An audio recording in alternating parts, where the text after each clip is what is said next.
everyone, it's Ego, and today I'm going to be showing you guys the strongest Hunter Prismatic Lightsaber build. This build is just genuinely disgusting. We're just going to be stacking a ton of DR, a ton of buffs. We should be pretty much just unkillable and bulldozing straight through all the ads and the activity. So let's get right into this build here. I'm going to start with the Lightsaber and our mods. We're going to be using the bounce form here just for improved damage and kind of just being super aggressive. If you're worried about dying or taking too much damage, you can use the defensive form. However, I think with the amount of DR stacking you're going to see here, we should be able to use this form no problem. Forceful Blade here just to improve our impact and damage. Refraction Core, essentially, so whenever we do block, we're just going to weaken targets that get hit. We could use Impact Core, but the artifact's already going to be weakening for us, so it's pretty much irrelevant to use.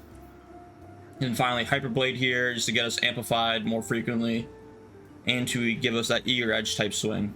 All right, so now getting into our subclass here, we're going to use Tether as our super for the 35% debuff on targets. We got Acrobat's Dodge for Radiant whenever we use Ascension. Threaded Spikes to help us build up our Darkness Transcendent energy. Arc Bolt Grenade with Faster Dominance to help jolt targets and deal a ton of damage. Silas Executioner to give us invisibility and help do objectives. Faster Protection is going to give us improved DR, especially since we're going to be up close on a bunch of enemies. As we mentioned, Faster Dominance is there. Faster Purpose is going to give us Void Overshield since we're using Tether as our super. And so basically that means we're going to have Void Overshield, Woven Mail, Amplified, and Faster Protection, all DR stacking. So it should be pretty much impossible to die. You should be able to literally face tank enemies with that combo right there. And then finally, Facet of Hope is just going to help us get our class ability back a little bit faster so that we can chain Amplified and all of our DR stacking even further. Finally, let's take a look at our exotic class item along with our artifact. So for our class item, we're going to use Inmost Arachne for improved ability regen time and for Woven Mail on our grenade throws. And then here for our artifact, we're going to have Singularity Blade to weaken targets on our sword hits.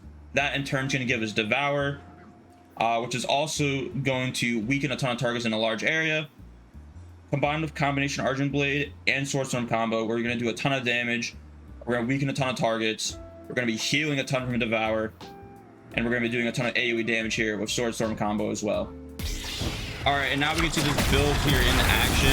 And as you can see, it's just ridiculous. It's pretty much impossible to die. You're just killing everything.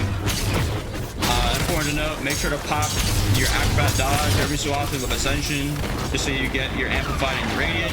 That's just going to improve your damage. Make sure you're picking up orbs so that you can get Void Overshield and start weakening targets. Get Devour, and once you get Devour, you pretty much a permanent weaken on your sword. Also, make sure when you're using the lightsaber, you're doing a 3 light, 1 heavy combo. That's going to put out the most DPS with the lightsaber.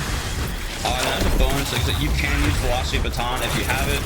And all it's going to really do is just give you even more orbs. So you're just going to have Void Overshield all the time. You're also going to get a little bit more chip damage as a result.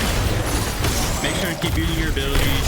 Keep popping Prismatic when you have it. Throw your grenades to Woven Mail. And you really shouldn't have any difficulty clearing any content in the game.